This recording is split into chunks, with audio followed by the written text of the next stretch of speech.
చేస్తున్నాం. గత 2-3 months నుంచి మేము ఎవ్రీడే వెళ్ళి చెప్తున్నాం, చాలా లెటర్స్ ఇచ్చినాం, చాలా రిప్రజెంటేటివ్ చేసినాం. మా ఎస్కేప్ టేకర్ స్వప్నకి కూడా వెళ్ళి చెప్పినాం, మేడం ఇలా ఉంటుంది ఫుడ్, అందులో పురుగులు వస్తున్నాయి అంటే ఓకే అమ్మ చేస్తాం అంటున్నారు. కావాలంటే అన్ని పిక్చర్స్ ఉన్నాయి, మీరు చూడండి. ఎవ్రీడే 1 week లో 2-3 times ఖచ్చితంగా పురుగులు వచ్చినాయి. అవి మీరు తింటారా? ఎవరైనా తింటారా? ఒక్కసారి రైస్ క్వాలిటీ చూడండి. పాలిష్డ్ రైస్ పెడుతున్నారు. ఆల్మోస్ట్ ఒక 10 to 20 member girls stomach pain తో బాధపడుతున్నారు. స్టమక్ ప్రాబ్లమ్ తెచ్చుకోవడానికి మేము ఇక్కడికి వచ్చింది. ఇంత ధర్నా చేయాల్సిన అవసరం మాకేంటి? మాకు టైం లేదా? మేము వేస్ట్ చేసుకోవాల్సిన ఇంతమంది కాలేజ్కి వెళ్ళకుండా ఒక్కళ్ళు కూడా ఎందుకు చేస్తున్నారు? ఫుడ్ మేము అడిగితే మా అడ్మిషన్స్ క్యాన్సిల్ చేస్తారంట. వాళ్ళు ఇచ్చిండ్రా? వాళ్ళ ఇంట్లో వెళ్ళి తీసుకొచ్చి ఇచ్చిండ్రా? మా మేము చదువుకొని మేము సంపాదించుకున్నాం అడ్మిషన్. ఇప్పుడే అన్నారు మా గాలి మాటలు అంట. ఇంతమంది గాలి మాటలు మాట్లాడతారా?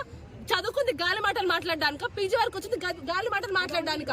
ప్రతి ఒక్కటి ప్రూఫ్స్ తోని పెడితే ఇవన్నీ ఎప్పటివో ఉంటున్నారు. చూడండి, డేట్ తో సహా టైం తో సహా ఉన్నారు. పెట్టిన వాళ్ళు అందరు ఉన్నారు. బోండాల్లో మైదా పిండి వేస్తున్నారు, వాడిన ఆయిల్ మళ్ళా వాడుతున్నారు. క్యాన్సర్ రాదా? తెలియదా? చదువుకుంటే అయింది, ఇక్కడ వరకు వచ్చింది. వాళ్ళు ఆ మాత్రం తెలియదా? డైరెక్టర్ మేడం మొహం ఒక్కరు చూస్తే అడగండి.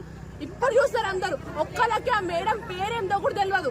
మేము వెళ్ళడిగితే మా అడ్మిషన్స్ క్యాన్సిల్ చేస్తామంటున్నారు. గాలి మాటలు అంటున్నారు. ఇవి అన్ని మాటలు పడ్డాక మేము వచ్చింది. మాకైతే డైరెక్టర్ మేడం వద్దు. ఇప్పటి వరకు ఒక్కసారి కూడా రెస్పాండ్ కాలేదు. మా వాట్సాప్ లో పెట్టినా, టెలిగ్రామ్ లో పెట్టినా ఏంటి అని ఒక్కసారి కూడా రెస్పాండ్ అవ్వలే. మా దగ్గరికి రాలే, సాల్వ్ చేయలే. ఈ అన్నం చూడండి, సున్నం కలిపిండ్రు. ల్యాబ్ కి పంపిమంటే ఏం రెస్పాండ్ కావట్లేదు. ల్యాబ్ కి పంపించి చూపిమంటే ఇప్పుడే ఇందులో పురుగు వచ్చింది. అన్నం ఒక్కసారి చూడండి, సున్నం కలిపిన అన్నం. ఏమైతే తింటే కొంచెం కూడా తినలేకపోతున్నాం. రోజు హెల్త్ ప్రాబ్లమ్స్. రోజు మేము కాలేజ్